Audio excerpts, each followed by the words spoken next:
Téléphone Sapin se retrouve pour une nouvelle vidéo Lego Magazine. Alors aujourd'hui, je vais vous présenter un magazine qui est pas très récent, puisque c'est tout simplement le magazine de février 2023. En fait, je l'ai trouvé dans un de mes marchands de journaux. Il y a de ça. Non, attendez, j'allais vous dire une bêtise. Remarque. Enfin, moins d'une petite semaine. Et du coup, je voulais quand même vous le présenter, hein, puisque certes, il date de février, mais bon, on a quand même une figue de Bo-Katan, une carte en édition limitée. Voilà, des petits trucs comme ça, donc je vais vite fait vous montrer la figue. Alors du coup, Bo-Katan, ce qui m'a choqué dans la figue, c'est, bon déjà, il y a deux blasters, mais c'est pas spécialement ça, mais déjà, je les trouve cool. C'est des pièces qui sont moulées et fait exprès. Voilà, des sortes de machine gun un peu réduit. Voilà, je trouve ça cool. Ensuite, la figue de Bo-Katan, alors, elle est que dans son vaisseau qui était tiré de Clone Wars. Du coup, là, c'est la figue de Clone Wars, hein, pas de The Mandalorian. Du coup, on a le casque, la tête, le jetpack en Dark Pearl Grey, le torse et les jambes qui sont en peau.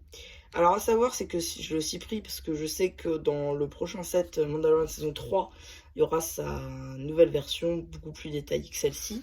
Donc, du coup, je me suis dit, quitte à faire une version ultime du Mandalorian, autant faire une version aussi ultime de Bo-Katan. Du coup, c'est ça que je trouvais sympa. Et surtout, là-dedans, il y avait d'autres éléments comme ceci dans ce petit sachet-là, avec sa petite antenne et son viseur. Donc du coup, ça fait qu'on a un peu de customisation avec différentes pièces et tout. Donc je trouvais ça assez cool. Ensuite, on a effectivement la carte en édition limitée du Général Grievous, juste ici. Voilà. Et ensuite, on va passer du coup au magazine. Alors, déjà en février, c'était à 7 euros. Donc, ok. 7 euros, ouais, ça reste 7 euros. Donc, petite page de présentation avec Dark Vador et sa salle de mutation. Le sommaire avec Palpatine. La petite BD avec Darkounet. Petite page de publicité pour le TIE Bomber qui était sorti en mars. Le pack de combat des Clone Troopers de la 501ème et le vaisseau de Boba Fett en Microfighter qui eux sont sortis en janvier. Suite de la BD juste ici. Ah, encore la BD.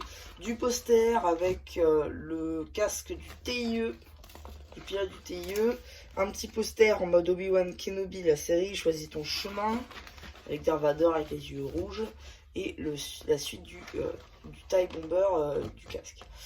Ensuite, là, on a droit à un abonnement, visiblement, jeune Padawan, pour tout simplement obtenir le magazine Star Wars. Donc 6 numéros plus un offert pour 41,50 €.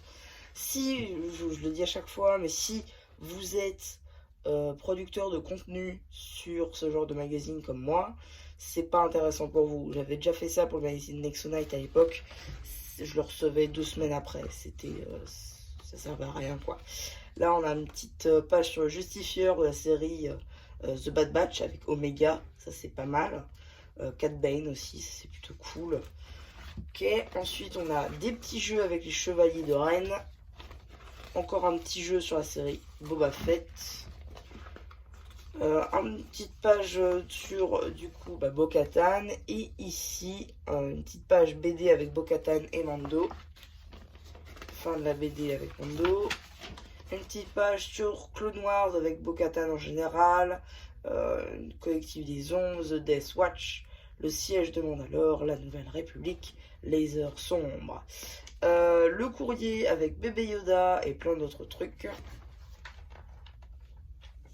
Ensuite, on a une petite pub pour le magazine Ninjago avec Jed Ramondur que je vous ai déjà présenté sur la chaîne il y a de ça quelques mois.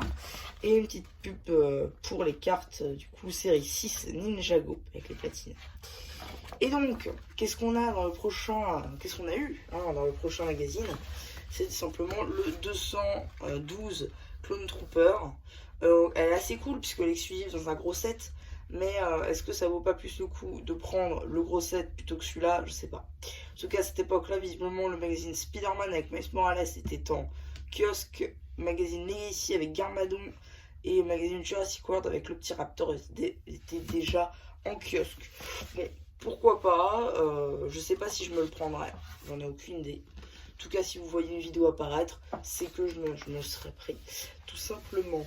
Donc voilà, c'est à peu près tout pour cette petite vidéo Lego Magazine. Alors évidemment, je pense pas faire énormément de vues avec celle-ci, dans la mesure où le magazine est déjà sorti depuis un bail. Mais bon, pourquoi pas, ça peut toujours intéresser des gens. Si vous aussi vous le trouvez dans votre magasin et que vous hésitez à le prendre, voilà, ça peut toujours être sympa. Donc bah voilà, il ne me reste plus qu'à vous dire, n'hésitez pas à vous abonner, à liker. Et c'était MCH, je me rappelle plus, qui vous dit bye bye.